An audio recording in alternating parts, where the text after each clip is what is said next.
saya datang ke sini karena saya mau minta dukungan dari Abang. Ya. Kita sedang memperjuangkan tadi visi misi itu nggak mungkin jalan kalau nggak punya data, Bang. Bayangkan, misalnya saya ambil contoh juga, saya sampaikan dalam disertasi saya soal data penerima vaksin. Kita baru sensus 2020 ya, BPS BPS dengan anggaran kurang lebih 4,2 triliun. Lalu kemudian diumumkanlah 2021 tentang hasil sensus 2020 yang menghabiskan anggaran kurang lebih 4 triliun. Kemudian sehari setelah itu diumumkanlah untuk penerima vaksin datanya pakai DPT, Bang. KPU. Data KPU. DPT KPU. Terus saya mikir, emangnya yang kena COVID yang punya DPT aja gitu. Loh itu yang ini kan ironis ya. Yang menggunakan itu sudah Menkes atau Kementerian Kesehatan bersama KPU. Tapi di sisi artinya kan kenapa tidak pakai data sensus? Karena data sensus itu prinsip sensus kan harus door to door. Jadi data real, bukan agregat.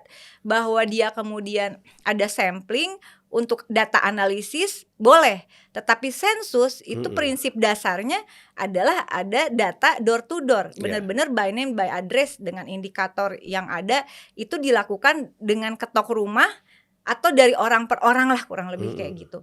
Nah, di sisi lain kemudian data penerima vaksin ini pakai data KPU, tapi kata Bawaslu data KPU itu bermasalah.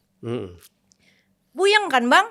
Ya kan tiap pemilu bermasalah data KPU. Iya, makanya habis itu akhirnya balik lagi ke data Dukcapil. Data Dukcapil itu sepanjang sepengetahuan saya, mungkin saya salah. Partisipasi dalam masalah pendataan Dukcapil ini adalah peran serta orang menyetorkan datanya. Karena memang Kemendagri dalam hal ini Dirjen Dukcapil bukan otoritas yang memiliki wewenang dan instrumen untuk melakukan data door to door. Nah, akhirnya kemudian teman-teman dari Institut Pertanian Bogor ini melakukan berbagai riset dan seterusnya. Ternyata data yang bersumber dari pendataan yang ditetapkan dengan norma yuridis, prosedur, mekanisme, dan kemudian teknologi apa yang harus digunakan dan seterusnya. Pada akhirnya kita harus mau jujur mengakui bahwa data itu seperti saya bilang terindikasi kuat merupakan pseudodata. Buktinya apa? Buktinya bansos itu bisa salah sasaran. Program-program untuk orang miskin dan tidak mampu, yang mampu yang dapat, yang miskin nggak dapat. Bener nggak? Tuh, yang miskin ngangguk semua, Bang. Itu kan sama dengan subsidi BBM kan? Nah, subsidi BBM sekarang. Subsidi BBM yang diributkan adalah aplikasi digitalnya. Subsidi BBM, pertanyaan dasarnya subsidi itu untuk siapa? Untuk orang miskin tidak mampu.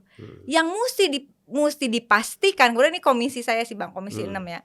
Yang seharusnya dipastikan bukan aplikasinya dulu, tapi data penerima subsidi BBM yang sesuai dengan kondisi lapangan, real. Ada di mana? Ya di desa dan kelurahan. Kalau datanya kemudian bermasalah, kemudian Menteri Sosial menghapus kurang lebih 51,2 juta terindikasi kuat fiktif, dikali sekali turun bansos itu misalnya 600.000 atau setengahnya lah 300.000, Bang. Jangan dihitung di sini tuh yang wajahnya susah dapat 300.000 ya.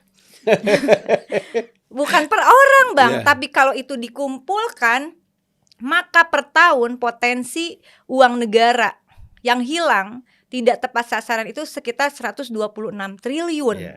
126 triliun itu, Bang, bisa buat benerin berapa puskesmas, berapa sekolah, berapa jalan. Jadi temuan KPK kan? Betul.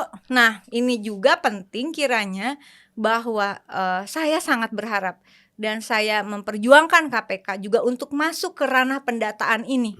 Karena data itu transaksinya tidak kelihatan.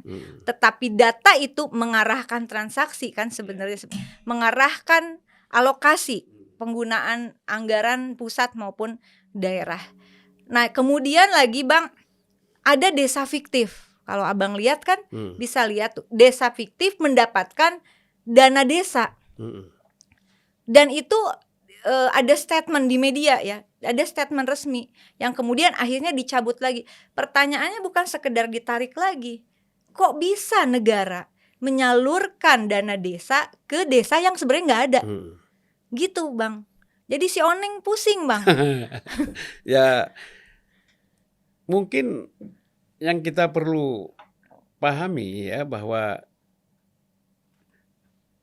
polisi pemerintah di dalam menetapkan tadi bantuan desa segala macam ini Harus kan berbasis data. ya karena itu problemnya. Nah kalau ini belum diselesaikan, Nah, pasti setiap tahun itu akan terjadi penyimpangan. iya. Kalau kejadiannya berulang-ulang Bang, kita sama-sama politisi Bang ya. Ya. Di dalam politik itu tidak ada sesuatu yang tidak disengaja. Ketidaksengajaan yang sistematis itu berulang-ulang ya. Makanya saya bilang rekolonialisasi Bang. Karena ini terjadi akibatnya adalah pemiskinan, pembodohan dan seterusnya dan seterusnya. Orang tidak bisa bekerja dengan baik dan seterusnya. Itu adalah perspektif kolonialisme sebetulnya.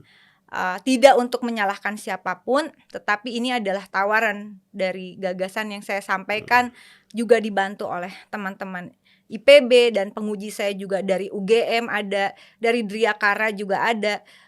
Ini semacam yuk kerja kolektif kita. Sebenarnya apakah bisa Indonesia punya data yang benar? Apalagi setelah pandemi ini saya kira pelajaran berharga.